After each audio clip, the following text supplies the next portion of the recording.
seems so long ago.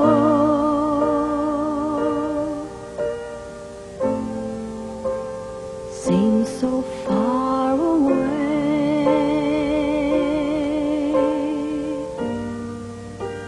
but it's as clear as though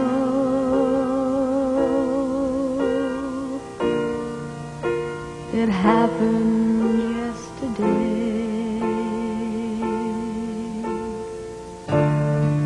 Another man is gone.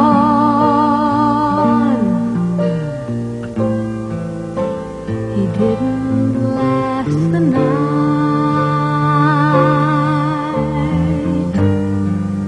but he helped us see the dawn and the light.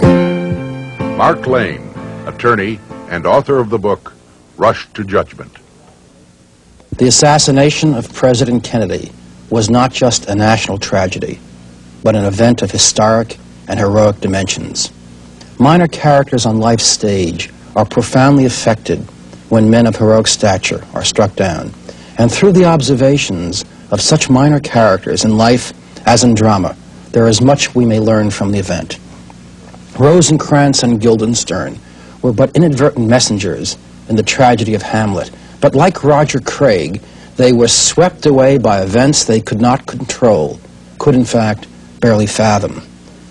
During this program, we will witness events many of us would like to forget. Well over a decade after the murder, perplexing questions still remain deep in the American consciousness, and we cannot forget, just as Roger Craig could not forget. This program is, in a sense, the story of a man whose dedication to the truth epitomized the moral fiber of an ordinary person. Roger Craig. Roger Dean Craig, former Dallas County Deputy Sheriff, winner of the Man of the Year Award in 1960 for law enforcement in recognition of outstanding performance in the line of duty. Roger Craig was a trained, alert, and instinctive police officer. He was interviewed by Lincoln Carl in April 1974. Where were you on the day of the assassination of John Kennedy? I was standing out in front of the sheriff's office, which at that time was at 505 Main Street. They've moved it since then, but it was at 505 Main Street, directly in front of the front door. Was the motorcade passing that area at that time? No, we had to wait about 15 minutes before the motorcade arrived, but the sheriff had sent us out there that early to wait. Were you merely a spectator, or were you on duty? Well, no, I was on duty, but a couple hours before Kennedy was to arrive, the sheriff called us in, what I call the street people, the plainclothesmen, the detectives, and he instructed us that we were to stand out in front and in no way take part in the security of that motorcade, that we were merely spectators and nothing more. Did that seem unusual to you? It did to me at the time, because there were so many people around and so few Dallas police officers. This is one of the first things I noticed, was the lack of Dallas police officers. Try to keep the people back. Adlai Stevenson, who had been assaulted in Dallas the previous month, and others, including Congressman Henry Gonzalez from San Antonio, Texas, had warned President Kennedy not to travel through Dallas. But the Secret Service told the president that he had nothing to worry about, since the greatest security in the history of the country for an American president, comprised of the coordination of all the local and federal police, had been set up for Dallas. Yet Roger Craig, an intelligent, instinctive police officer, and many other police officers were specifically told not to take part in the security that day. And Dallas-based FBI agent James Hosty, assigned to Lee Harvey Oswald, who had just returned from the Soviet Union, Oswald, who was a high security threat by FBI standards. Mr. Hosty had no assignment to protect the president that day either. Hosty told a congressional investigating committee many years later that he was having lunch down the street when the president was killed.